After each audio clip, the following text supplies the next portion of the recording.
Moi, ce qui me frappe beaucoup chez Bachelard, c'est en quelque sorte qu'il joue contre sa propre culture, avec sa propre culture.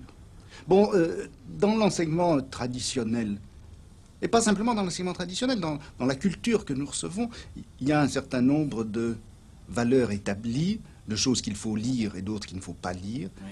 d'œuvres qui sont estimables et d'autres qui sont négligeables. Il y a les grands et les petits, il y a la hiérarchie, enfin, vous savez, tout ce monde céleste avec les trônes, les dominations, les anges et les archanges, tout ça est bien hiérarchisé. Et les rôles tenus Et par les rôles chacun. sont tenus sont très précisément définis. Eh bien, Bachelard, il sait se déprendre de tout cet ensemble de valeurs, et il sait s'en déprendre uniquement en lisant tout. En lisant tout et en faisant jouer en quelque sorte tout contre tout. Il me fait penser, si vous voulez, à ces joueurs d'échecs habiles qui arrivent à prendre les grosses pièces avec des petits pions.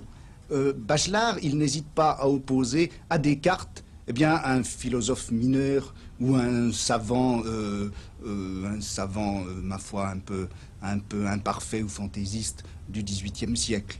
Il n'hésite pas à mettre dans la même analyse les plus grands poètes et puis un petit poète mineur qu'il aura découvert comme ça au hasard d'un bouquiniste.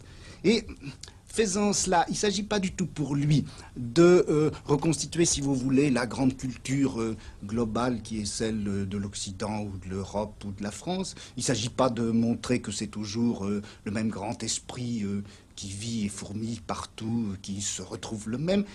J'ai l'impression au contraire qu'il essaie de piéger sa propre culture avec ses interstices, ses déviances, ses phénomènes mineurs, ces petits couacs, ces fausses notes qu'on peut trouver.